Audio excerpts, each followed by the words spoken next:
Pessoal, boa noite, tudo bem? É o professor Sidney. Eu vou tentar estar explicando para vocês o conteúdo. Tô ainda me recuperando, tá? Não tá sendo fácil, mas vamos lá. Primeiro nós vamos falar, quero que vocês peguem aí a apostila número 5, tá? Tema número 1, tá bom? Aí do tema número 1 a gente vai iniciar então, tá? O que nós vamos estar aprendendo agora, de uma forma geral,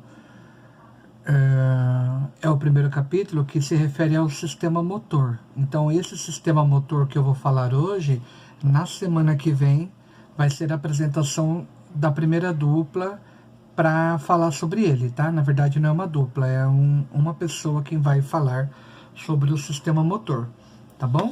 Só para a gente já ter isso em mente, tá? Então é uma pessoa quem vai falar sobre esse sistema motor, tá bom? Então aí na semana que vem já está sabendo que terá que me mandar esse vídeo para nós apresentarmos aí para todo mundo, tá bom? O que eu quero falar, vamos contextualizar aqui, é falar a respeito do sistema motor, né?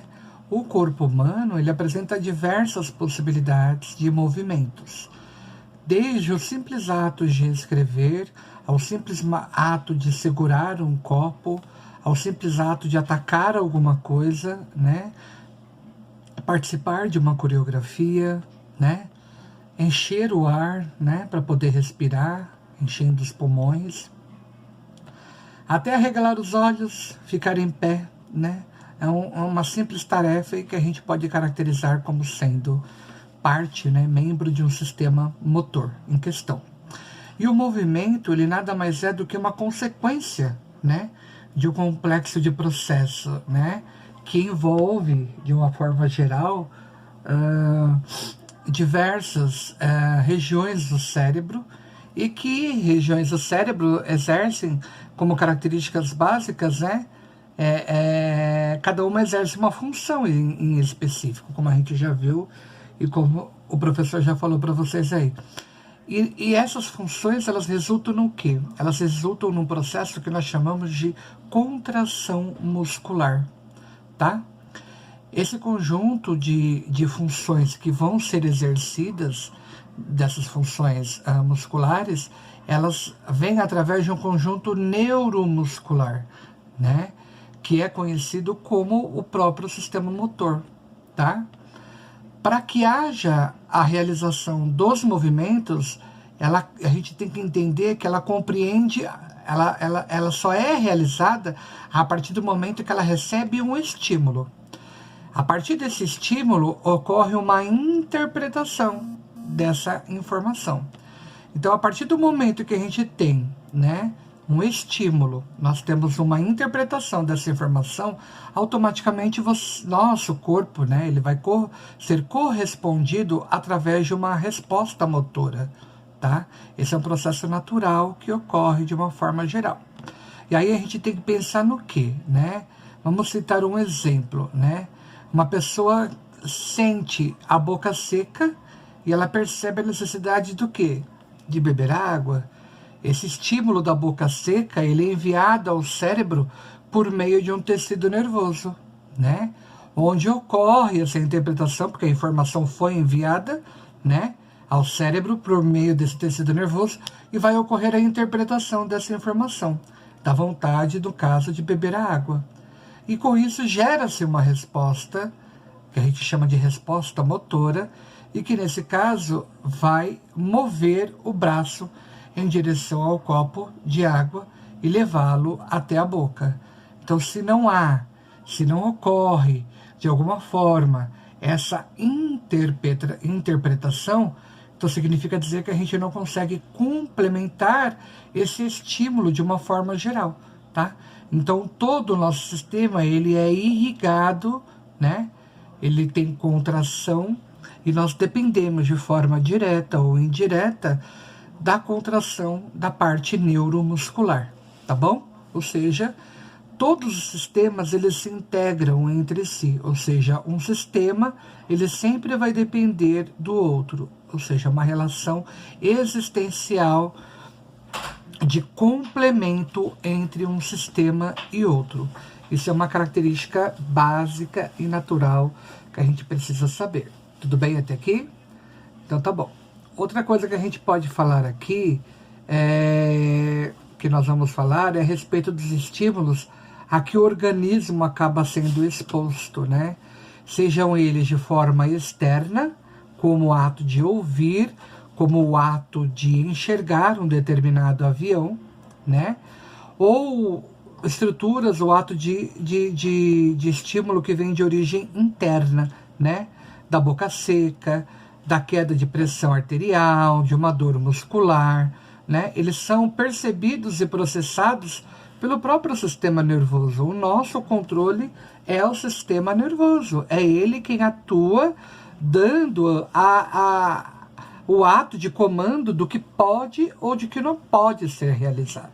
Essa é uma característica, né, que serve para todos os nossos corpos, todos os nossos organismos, eles são condicionados dessa forma, né, desta maneira.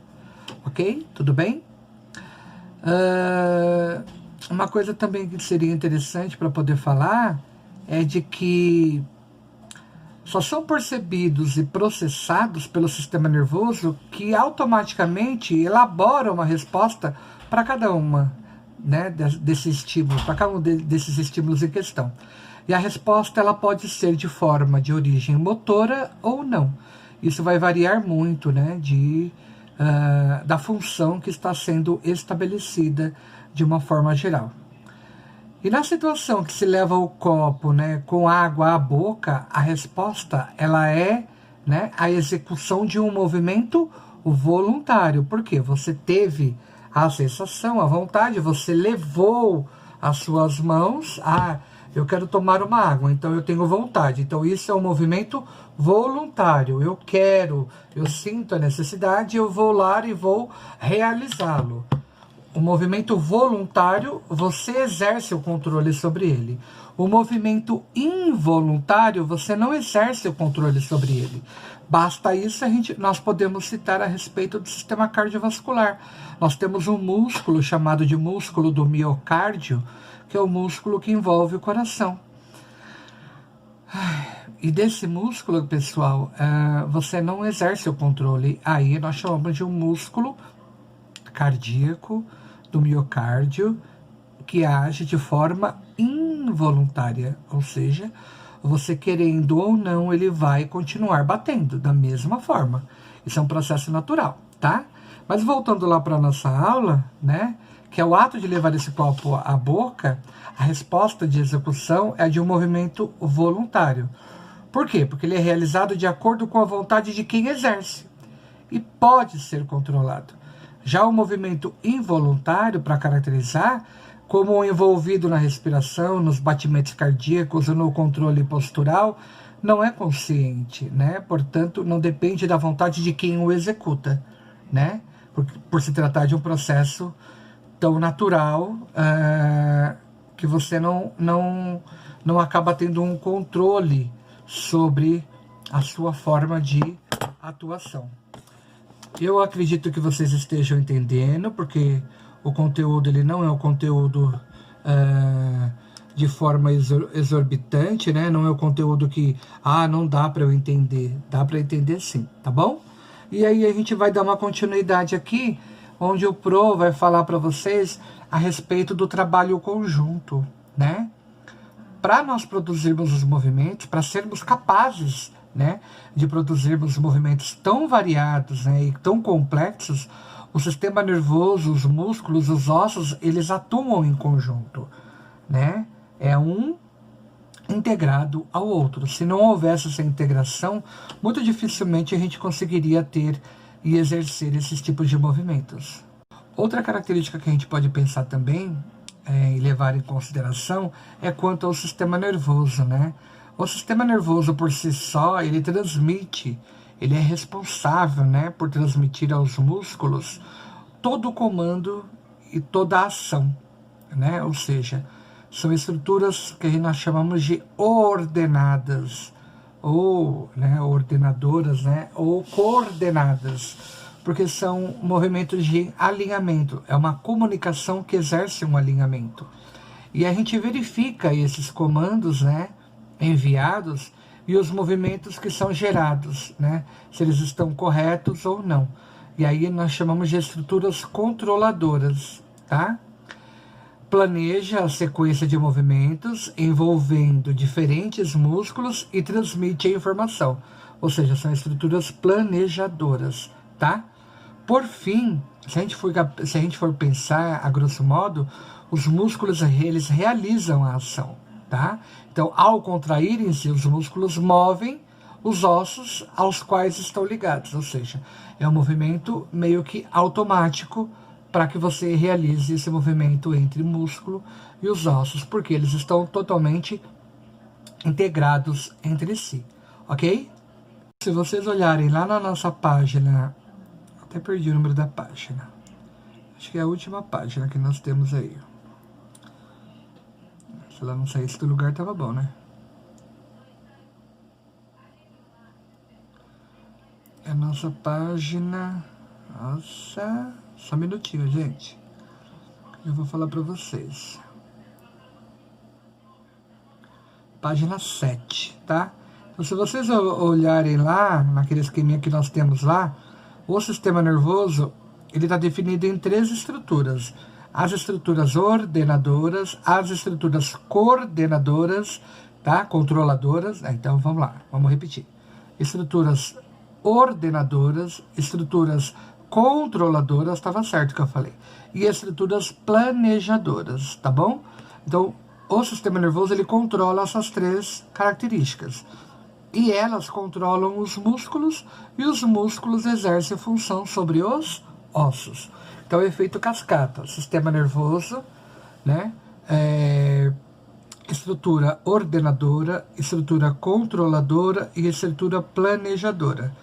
Dessas 3 estruturas, vai exercer a função sobre os músculos, e os músculos vão acabar exercendo a função sobre os ossos. Tudo bem até aqui? Então esse será um processo natural, é meio que natural. Tudo bem? E aí nós vamos entender o quê? Que os estímulos do ambiente, eles só são perceptíveis através do sistema nervoso e influenciam diretamente os movimentos. Por exemplo, se nós formos citar, se estamos prestes a atravessar uma rua e ouvimos a sirene de uma ambulância, por exemplo, nós olhamos para saber se ela está vindo em nossa direção ou não, porque isso é um ato de reflexo automático, porque você sabe que aquela sirene ela é muito rápida e ela significa que a ambulância está atropelando todos, né? Ou seja, ela está abrindo passagem para conseguir passar de uma forma geral. Ok? Peço desculpas. O que significa dizer com tudo isso? De que o sistema nervoso, ele tem a capacidade de transmitir todas as informações aos músculos e ele gera automaticamente uma resposta que nós chamamos de uma resposta motora. Além de tudo, de ser abastecido com informações do nosso próprio ambiente.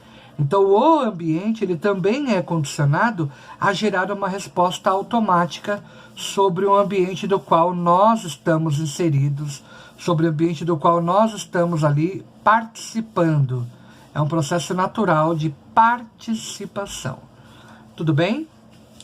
E aí a gente vai fazer o quê? Nós vamos falar a respeito do sistema nervoso, exercendo a função, né, sendo capaz de processar uma variedade de informações e de oferecer respostas rápidas a todo momento. Ou seja, ele está sendo atuante em todo ou qualquer momento dentro do nosso organismo, tá bom? Basta ele ter um estímulo para que ele exerça uma determinada resposta.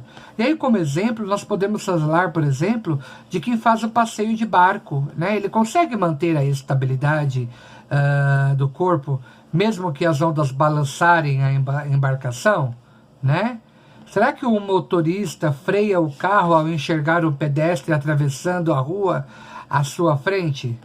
Se alguém tropeçar, por exemplo, né, no degrau de uma escada e pista e acabar pisando, né, em falso, será que ele vai se machucar? Será que a tendência é perder o equilíbrio e acabar caindo, né? E cair, né? Mas a mudança, né, de posição do corpo, ela sinaliza que houve, né, de alguma forma, uma alteração de forma inesperada e também indesejada. Mas a gente tem que pensar no quê?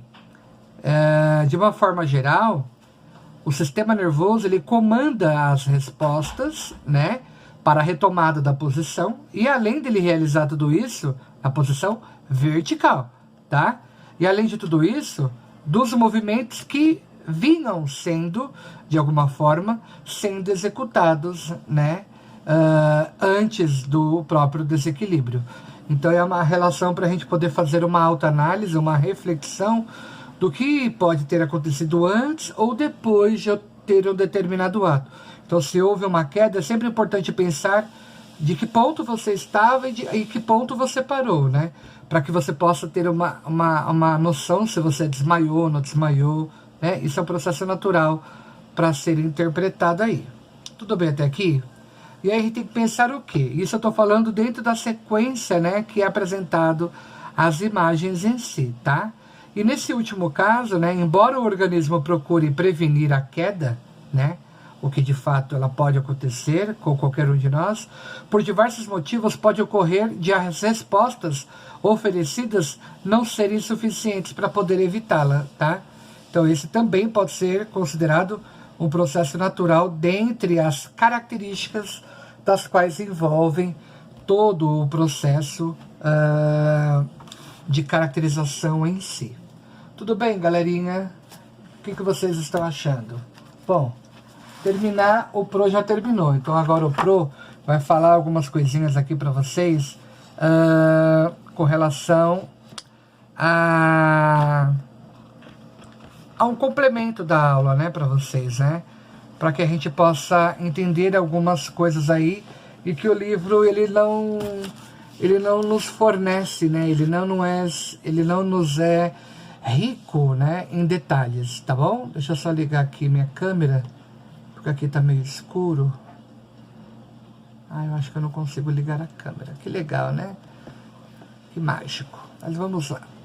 Vamos ver se eu consigo passar para vocês o que eu quero falar, tá?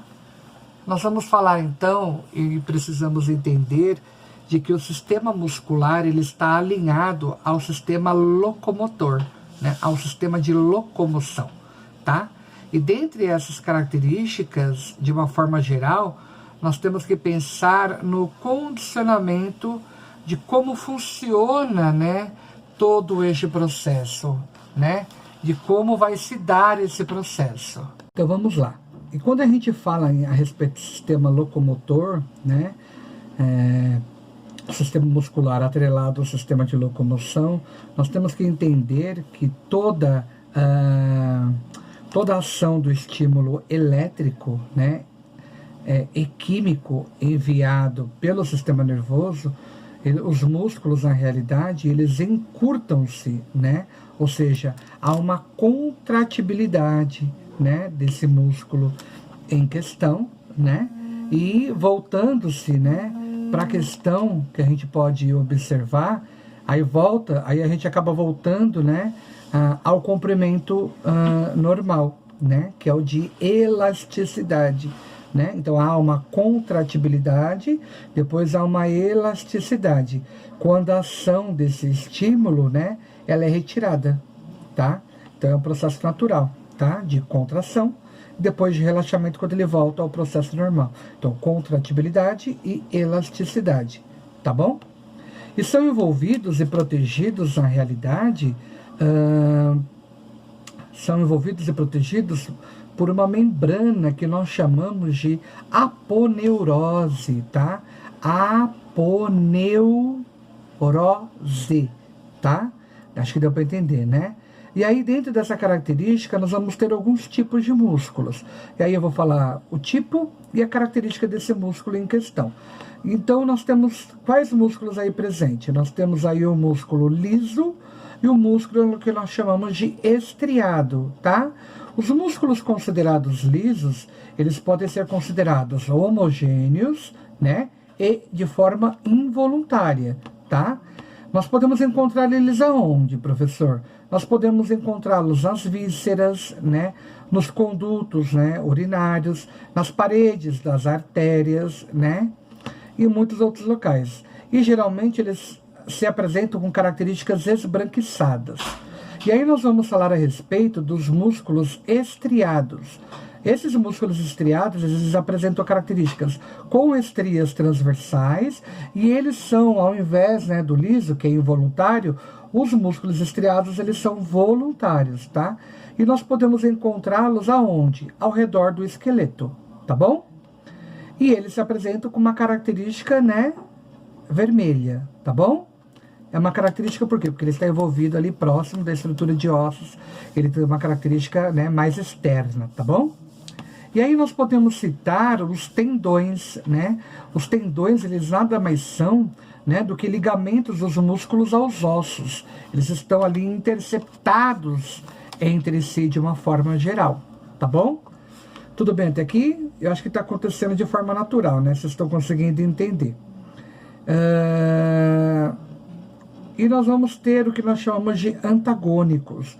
Os antagônicos são par de músculos, né, que têm efeitos contrários no mesmo local.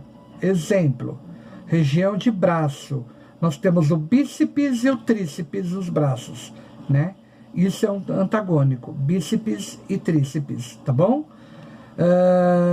Enquanto um contrai, o outro, né, ele acaba relaxando. Então, um contrai, o outro relaxa. Isso é um processo natural que acaba ocorrendo de uma forma geral. Tudo bem?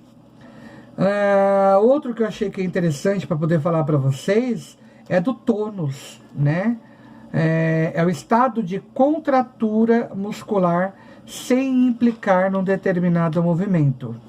Nós temos também a cãibra, né?